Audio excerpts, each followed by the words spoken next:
Hello everyone. आज की video में हम लोग बात करेंगे लिंकेज एंड क्रॉसिंग ओवर के बारे में। इस वीडियो को बनाने का मकसद ये है कि बहुत सारे स्टूडेंट्स को ये टॉपिक समझ में नहीं आता है, लेकिन आज की वीडियो को देखने के बाद वो इस टॉपिक को अच्छे से समझ जाएंगे, अच्छे से कंसेप्ट को समझ जाएंगे और उन्हें कोई और दूसरा वीडियो या कोई बुक्स को रेफ़र करने की ज़रूरत नहीं पड़ेगी।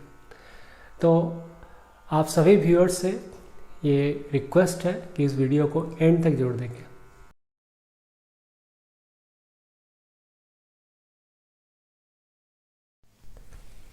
लिंकेज एंड क्रॉसिंग ओवर को समझने के लिए मैं यहाँ पे आपको एक स्टेटमेंट देने वाला हूँ, और वो स्टेटमेंट ये है कि the number of genes is always greater than the number of chromosomes. Gene का नंबर क्रोमोसोम के नंबर से हमेशा ज़्यादा होता है, और इसीलिए एक क्रोमोसोम पे बहुत सारे जीन्स को अरेंज करना पड़ता है। फॉर एग्जांपल अगर हम ह्यूमन की बात करते हैं तो ह्यूमन में 30,000 जीन्स हैं। कितने क्रोमोसोम्स पे? केवल 23 क्रोमोसोम्स पे। तो हर क्रोमोसोम पे हमें क्या करना पड़ेगा? बहुत सारे जीन्स को अरेंज करना पड़ेगा। ठीक है, उसी को मैंने यहाँ पे इस पिक्चर में दिखाया है। यहाँ पे आपको रेड में जो हॉरिजॉन्टल लाइंस हैं वो जीन्स को रिप्रेजेंट कर रहे हैं। तो कुछ जीन्स आप देख रहे हैं कि बहुत ही क्लोज हैं एक दूसरे के, और कुछ जीन्स जो है वो सेपरेटेड हैं, यानी कि उनके बीच में डिस्टेंस है।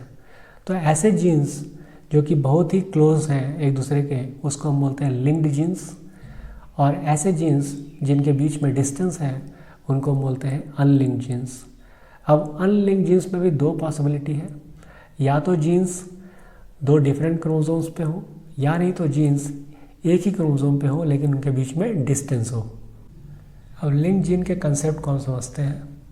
यहाँ पे मैं सेम दिखा रहा हूँ पिक्चर में कि लिंक जीन्स हैं, और इसी से एक नया टर्म आता है लिंकेज।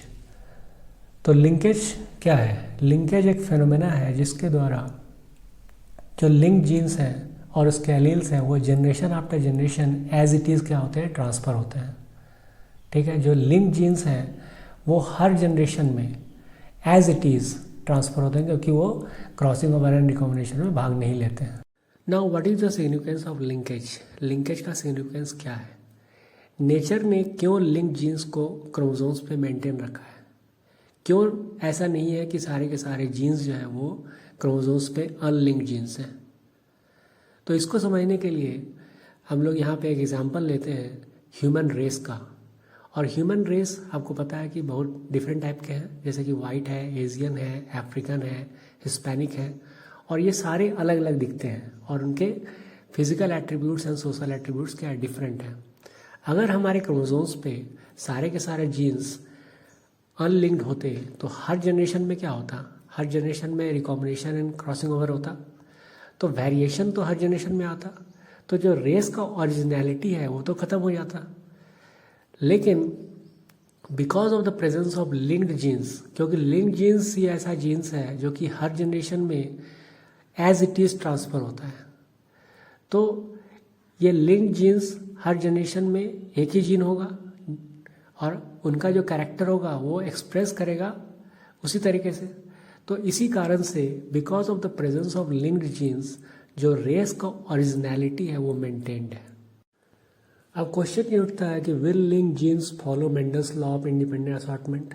तो answer is a big no.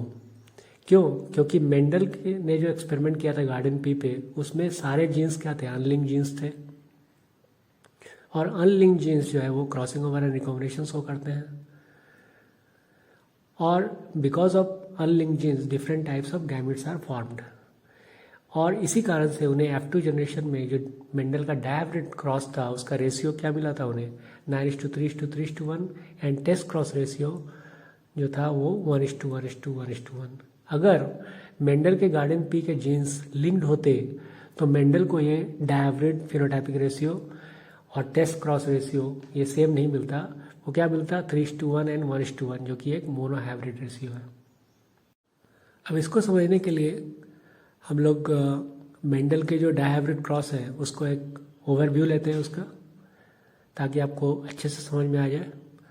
तो मेंडल्स के डायहाइब्रिड रेशियो में मेंडल ने जो पेरेंट लिया था वो क्या लिया था? राउंड एंड येलो सीड, और दूसरे पेरेंट जो लिए थे वो रिंकल्ड एंड ग्रीन सीड। ठीक है, ये पेरेंट लिए थे, उनके बीच में क्रॉस था। और इसी को मैं जो दो जीन्स है उसको मैं क्रोमोसोम पे दिखा रहा हूँ, capital R and capital Y एक क्रोमोसोम पे दिख रहे हैं आपको, जिनके बीच में डिस्टेंस है क्योंकि ये अनलिंक्ड जीन्स है। उसी तरह से small r and small y, उनके बीच में डिस्टेंस है क्योंकि ये अनलिंक्ड जीन्स है। अब इनका गैमेट क्या बनेगा, कैपिटल आर कैपिटल वाई और small r and small y, क्योंकि डिप्लॉयड पेरेंट से हैप्लॉयड गैमेट बनेगा। ठीक है, अब ये दो गैमेट जब फ्यूज करेंगे तो हमें F1 जनरेशन मिलेगा। और यहाँ पे आप देख रहे हैं जो F1 जनरेशन में capital Y, capital R capital Y and small r small y, यानी कि ये कैसे होंगे, ये भी होंगे राउंड एंड येलो। अब इनका सेल्फिंग करेंगे F1 का तो हमें F2 जनरेशन मिलेगा। तो F1 को सेल्फिंग करने के पहले हमें गैमेट बनाना पड़ेगा। तो यहाँ पे आप देख रहे हैं कि जो दो क्रोमोसोम F1 में दिख रहे थे उनका डुप्लीकेशन होगा, और डुप्लीकेशन होने के बाद फिर नॉन सिस्टर क्रोमेटिड्स के बीच में क्या होगा, क्रॉसिंग ओवर होगा। और क्रॉसिंग ओवर होने के बाद हमें 4 डिफरेंट टाइप्स ऑफ गैमेट्स मिलेंगे, जो कि कौन कौन से होंगे, capital R capital Y, capital R small y, क्योंकि कैपिटल वाई जो है वो राइट साइड चला जाएगा और स्मॉल वाई लेफ्ट साइड चला जाएगा, क्रॉसिंग ओवर होगा। तो हमें दूसरा गैमेट मिलेगा कैपिटल आर स्मॉल वाई, तीसरा गैमेट मिलेगा small r capital Y and fourth gamete is small r small y. अब 4 गैमेट है यानी कि 16 जायगोट मिलेंगे हमको, और उनका फिनोटाइपिक रेशियो क्या होगा, 9:3:3:1 एंड टेस्ट क्रॉस रेशियो क्या होगा, 1:1:1:1। हम देखते हैं कि जब genes are linked, when genes are linked, dihybrid, Mendel के डायहाइब्रिड क्रॉस में अगर लिंक्ड जीन्स होते, उन्होंने जब एक्सपेरिमेंट किया था तो अनलिंक्ड जीन्स था, लेकिन अगर लिंक्ड जीन्स होते तो क्या होता। तो यहाँ पे हम सेम पेरेंट ले रहे हैं, राउंड येलो रिंकल्ड ग्रीन, लेकिन यहाँ पे जो हम क्रोमोसोम पे जीन दिखा रहे हैं वो काफ़ी डिस्टेंस नहीं है, वो लिंक्ड जीन्स है, इसलिए काफ़ी नज़दीक है, आर एंड वाई काफ़ी नज़दीक है। तो उनसे गैमेट बनेगा capital R capital Y, small r small y. अब जो गैमेट फ्यूज़न होगा तो उससे हमको F1 जनरेशन मिलेगा, और F1 जनरेशन में हमें R capital Y small y, लेकिन यहाँ पे capital R capital Y and small y क्या है, लिंक्ड है। तो इसका सेल्फिंग करने से पहले हमें गैमेट बनाना पड़ेगा। तो अगेन जो F1 जनरेशन में जो क्रोमोसोम्स थे उनका डुप्लीकेशन होगा, लेकिन यहाँ पे जो नॉन सिस्टर क्रोमेटिड्स हैं उनके बीच में क्रॉसिंग ओवर नहीं होगा, जिस कारण से हमें 2 तरह का ही गैमेट मिलेगा, और इस कारण से हमें 4 जायगोट मिलेंगे, जिनका रेशियो क्या होगा, phenotypic ratio 3:1 and test cross ratio 1:1। तो ये एग्जाम में पूछा जाता है कि अगर लिंक जीन होते मेंडल के डायहाइब्रिड क्रॉस में तो क्या रेशियो आता, तो ये आपको ध्यान में रखना है।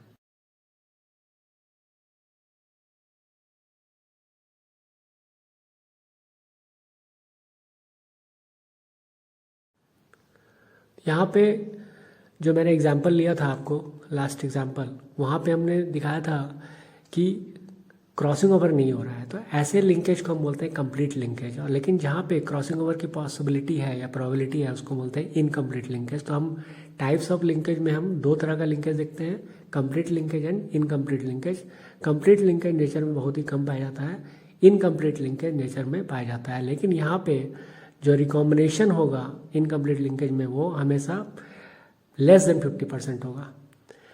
अब यहाँ पे मैं कंपैरिजन दिखा रहा हूँ, comparison of gametes between unlinked gene and linked gene, जहाँ पे लिंक्ड जीन में इनकम्प्लीट लिंकेज हो रहा है। तो ये काफ़ी इंपॉर्टेंट है, इसको समझना है। तो लेफ्ट साइड में आपको दिखा रहे हैं कि क्रोमोसोम पे 2 जीन है, कैपिटल A कैपिटल B, और उसके होमोलोगस क्रोमोसोम में small a and small b, ये अनलिंक्ड जीन है। अब अगेन इनका डुप्लीकेशन होगा, डुप्लीकेशन होने के बाद 2 नॉन सिस्टर क्रोमेटिड्स के बीच में क्या होगा, क्रॉसिंग ओवर होगा, और हमें 4 तरह की गैमेट मिलेंगे, capital A capital B, capital A small a capital B और स्मॉल b, जिसमें कि फर्स्ट एंड जो लास्ट है वो क्या है, पेरेंटल गैमेट है, और बीच का जो 2 है वो है आपका रिकॉम्बिनेंट, जो कि 50% है। यानी कि कहने का मतलब ये है कि जब अनलिंक्ड जीन होता है तो उनके बीच में जो रिकॉम्बिनेशन परसेंटेज होता है वो कितना होता है 50%। That is the maximum recombination percentage you can get. ठीक है, अनलिंक्ड जीन्स में। हम बात करते हैं लिंक्ड जीन्स में।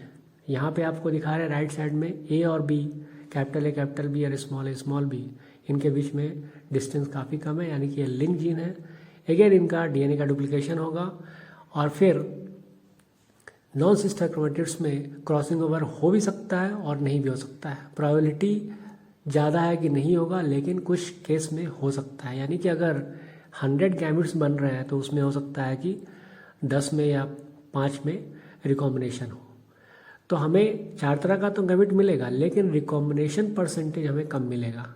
जैसे कि इस एग्जांपल में देख रहे हैं कि 48% जो पेरेंटल है 48 एंड 48% गैमेट, उनका परसेंटेज ज़्यादा है 48% है, और जो रिकॉम्बिनेंट है उनका परसेंटेज केवल 4% है।